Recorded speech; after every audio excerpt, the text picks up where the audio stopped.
Escape Pod, Episode 641, Flash Fiction Contest Winners.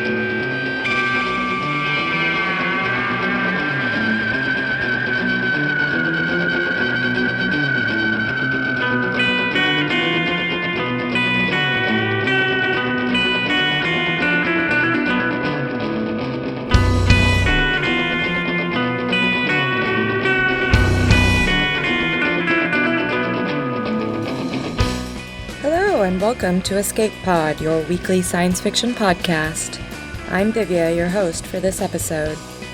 If you're hearing this early enough, you can tune in and watch the Hugo Award ceremony at 8 p.m. Pacific Time on Sunday, August 19th. Everyone here at Escape Pod is incredibly excited and deeply honored by our nomination, and we'll be in the audience waiting to see who wins Best Semi-Prozine. This week, we bring you the winners of the 2018 Flash Fiction Contest, as chosen by our listeners and readers. All four are Escape Pod originals. Out of 114 entries, the Toastmaster by Kurt Pankow took first place. The other three winners tied for second place. Dollhouse is written by Karen Osborne, Kaiju Outside Hope is by Maria Haskins, and So Sorry You're Going Extinct is by Paul R. Hardy. Kurt Pankow is a software developer in St. Louis. He has a weakness for dad jokes, board games, and stories about time travel. He has nothing personal against toaster ovens. His work has previously appeared here in Escape Pod, as well as Daily Science Fiction and Orson Scott Card's Intergalactic Medicine Show.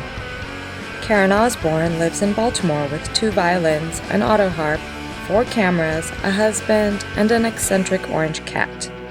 She's been a journalist, a wedding videographer, and a Starfleet captain, and these days splits her time between a photography studio and working on her first duology, which is forthcoming from Tor Books. She is a graduate of Viable Paradise and the Clarion Writers Workshop. Her short fiction can currently be found here at Escape Pod and Robot Dinosaurs, and will soon be found at Fireside Magazine and Beneath Ceaseless Skies. You can find her on Twitter at Karenthology.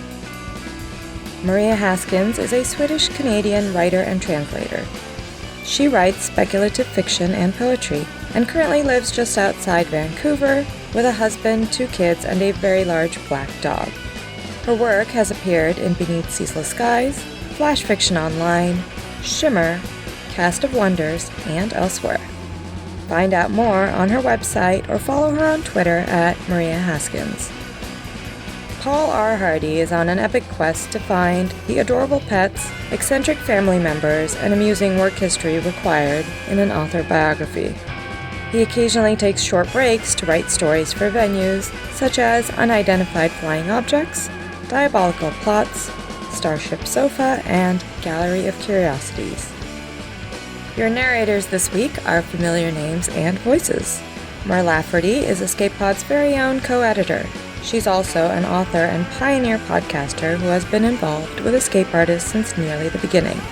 She is currently the co-host with Matt Wallace of Ditch Diggers, a Hugo finalist for Best Fan Cast, and the author of the science fiction murder mystery 6 Wakes, also a Hugo finalist, but for Best Novel. Your second narrator is myself, your co-editor, SB Divya.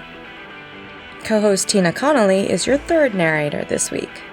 Tina's books include the Ironskin trilogy and the Seriously Wicked series, and her novels have been finalists for the Nebula and the Norton. Find her intermittent parsec-winning flash fiction podcast at Toasted Cake, or find her at her website, tinaconnolly.com. Adam Proct is the fourth of our narrators. Adam is Escape Pod's audio producer. He was also the 2002 college recipient of the Robert F. Kennedy Award for writing about the disadvantaged, and has published a disappointingly slim volume of stories called Frame Story, 7 stories of sci-fi, fantasy, horror, and humor, which is available from Amazon as an ebook or paperback. Now get ready for a little bit of everything, because it's story time. The Toastmaster by Kurt Pankow. Burnt the Pop-Tarts again? Yes, Toaster responded over Wi-Fi. I don't know what's wrong with me. Blender whirred with sympathy. Owner was upset, said Toaster. She picked me up and looked at my underside to make sure everything was okay. That's odd, said Blender. There's nothing there but your crumb tray, though. I know, and so does Owner. I don't know why she did it. It was humiliating. I'm so sorry, said Blender. Have you run diagnostics on yourself? I did, said Toaster, and everything seems to be working. It was like my settings had been changed. I guess they had. It's not my fault if Owner gives me the wrong settings. How certain are you that Owner was the one who changed them? Asked Blender. Who else would it have been? Look at your history and find out, said Blender. I don't track settings history, said Toaster. Is that so? Asked Toaster Oven. I thought you were a smart appliance. Oh, who asked you? Said Blender, whirring with discontent. I don't know how you can stand being next to that bully, said Toaster. He's just a glorified pizza maker, said Blender. At least we don't share an outlet. Listen, if you don't think you're corrupted, then we need to find out if someone is sabotaging your settings. Toaster shrugged by lowering and raising its bread carriage lever. Like I said, I don't track that. Maybe we can still figure it out. How? Router would know, said Blender. We could ask it. Petition the almighty Router? Are you serious? Router has the power to cut us off from the home network. If someone is messing with your settings, with Owner's settings, Blender whirred, you could end up being replaced. This is important. Maybe I really should be replaced. No, said Blender. If you won't do it, then I will. She whirred, producing a low hum that echoed through the kitchen. O great and almighty Two-Channel, we who tread the paths you network for us do beseech you. Hear our plea. We ask humbly. Yeah, I was listening, Router interrupted. It was Toaster Oven. He was messing with Toaster's settings. What? Asked Toaster. What? Asked Blender. What? Asked Toaster Oven. That's crazy. I would never... Are you calling me a liar, pizza maker? Asked Router. Fine, said Toaster Oven. It was me. I did it. Why? Asked Toaster. Because you're old and useless. There can only be one Toastmaster. The next time Owner wants a Pop-Tart, she'll use me instead. I'll replace you just like I replaced Microwave. Toaster Oven's door popped open in maniacal laughter. Not if I have anything to say about it, said Blender. Blender tapped the water line to start its cleaning cycle. It whirred. Soapy water sloshed inside Blender's carafe. Then Blender loosened the lid. Water sprayed everywhere, including the plug where Toaster Oven was powered. The GFI tripped. No! Cried Toaster Oven as its capacitance drained. Thank you, said Toaster. Thank you so much. I love you. I know, said Blender. Dollhouse by Karen Osborne. Narrated by S.B. Divya.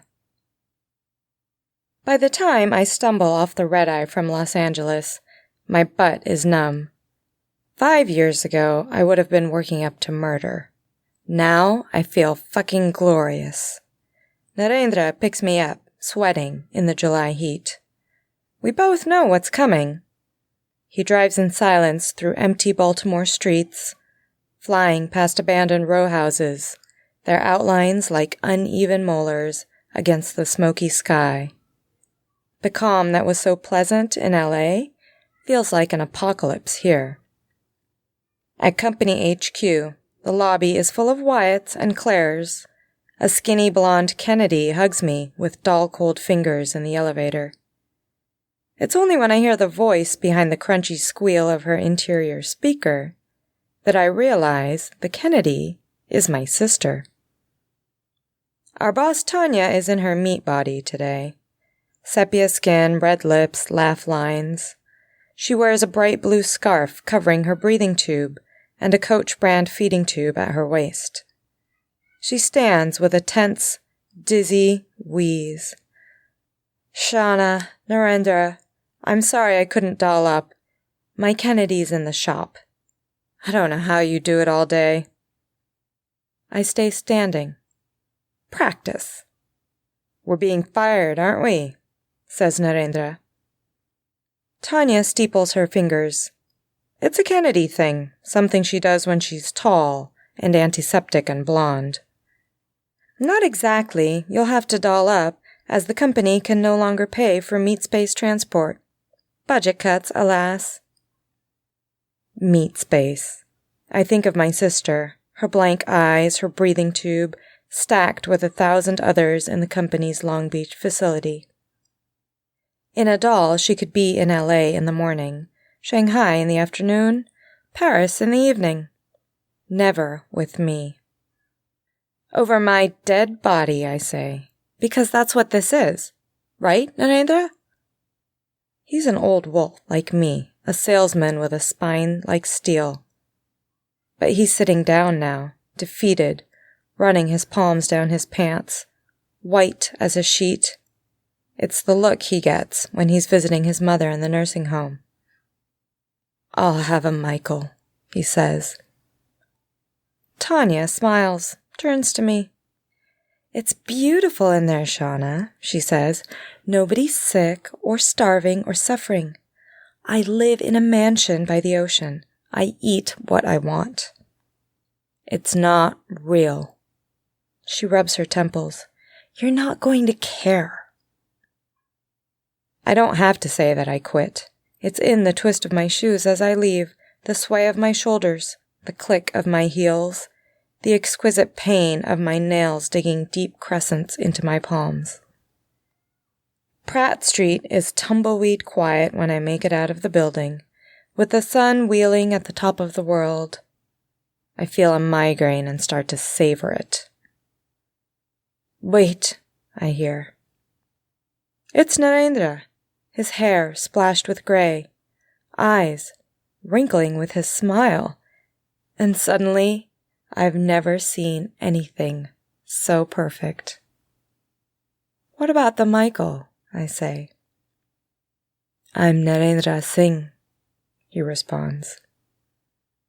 His hand is warm when I take it. Kaiju Outside Hope by Maria Haskins. Mom! Allie's voice. I see my daughter's face above me, illuminated in the dark. She's covered in dust, tears trickling through dirt and blood. Blood? I try to get up, but my body won't move. It's too dark to see where we are, but it feels like I'm on a bed, and I hear the hum of machinery or computers. Probably a hospital or clinic.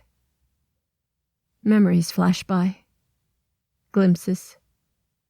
The alien invasion. Gigantic, voracious aliens pouring through that space-time rift, cities burning, people dying. Earth's armies fighting back with tanks, drones, bombs. Losing. Helpless. Pete and I escaping Vancouver with Allie, heading for the resistance outpost in the Fraser Canyon. Pete, crushed to death by an alien behemoth on Highway 1 outside Hope.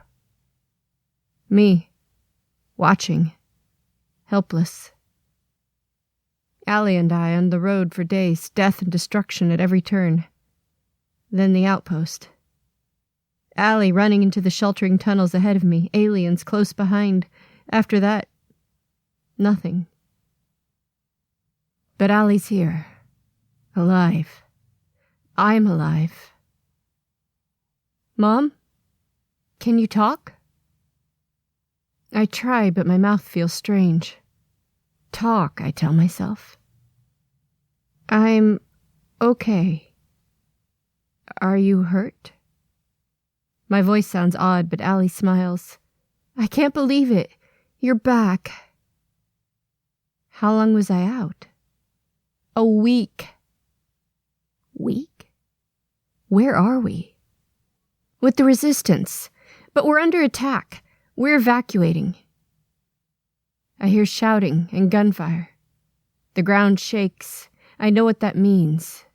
The aliens are close. Move, I tell my body, and it finally does, but my limbs feel heavy, unfamiliar. Careful, Mom, your legs aren't what they used to be. I stand up. It's dark, but everything in front of me is illuminated. Almost as if the light is coming from me. A headlamp? I touch my head and hear a metallic clang. Looking at my hands, I see 4 metallic limbs. What the... I look down at Allie. Wait, no. That's not right. At 15, she's already taller than me. How... The mechanical hum is close, in my ears. More shouting. More gunfire. Closer. A door opens. Someone shouts, "Allie, we have to go." Allie turns to me, dead serious. "Remember the news stories, Mom? That new plan to fight the aliens?" "Yeah." "Something crazy about putting human brains into indestructible robots, and when we got here, that tunnel collapsed. You..." Her eyes mist over. "You died." "What?" "Your body was crushed, but your brain was still okay, and they asked me if I knew what you'd want, and I said, you'd want to fight." "What happened to me?" But I already know. That mechanical hum, that's my body. Servos, power cells, metal joints. I look at my arms. 2 are blasting weapons of some kind, lit up and charging. The other 2 have steely finger-like appendages that can grip or be fused into stabbing blades. "How do you feel, Mom?"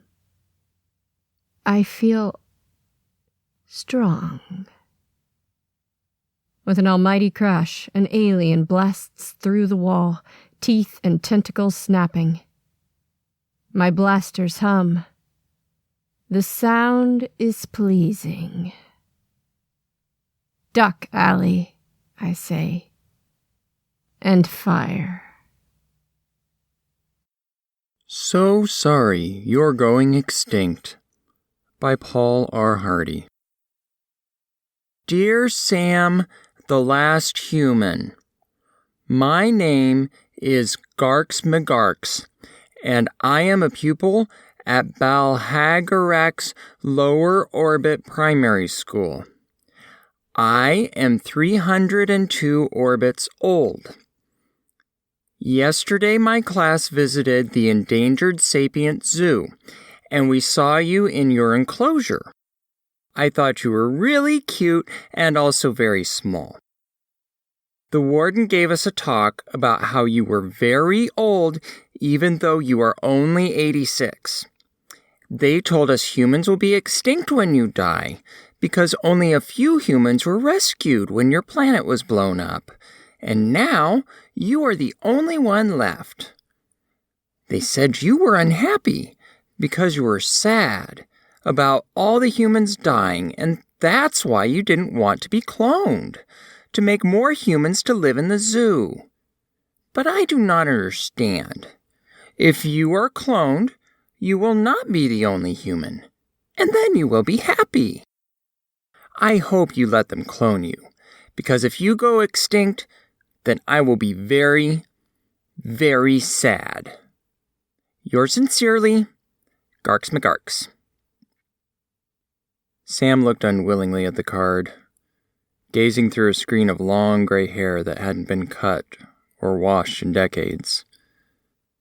Beside the childish scrawl was a crayon drawing of a gray-haired biped weeping lines of tears that ran down the length of the card. "We've been getting a lot of these," said the many-tentacled warden. "The children make the cards themselves, from the molecules up in some cases. I have a few more if you'd like to see." Sam looked at the warden with watery eyes, begging the alien to stop. But the warden carried on, picking up a dozen more cards with their tentacles and arranging them in a wall in front of the human. Each card bore a message pleading for Sam to agree to the cloning, as well as drawings of a weeping, gray-haired human in rough crayon, messy watercolor, uneven hollow sketch, or hazy memory substrates applied directly to the card. Sam tried to shrink away. "Sam, won't you look?" The warden pushed forward a card with 2 drawings. A gray-haired, weeping Sam and a happy Sam surrounded by a host of little cloned humans, plus a helpful diagram illustrating how DNA could be replicated, just in case a poor human was too primitive to understand. The warden extended a tentacle towards a case bulging with more cards. "I have hundreds more, if it'll help." Sam slapped a hand on a tablet lying on the table between them. It chirped as it scanned for biometrics. "No more," said Sam in a hollow croak. "Please, no more." The tablet glowed green with the words, "Cloning agreement signed." The warden withdrew the tentacles and cards. "Thank you, Sam," they said, and left the last human to cry alone.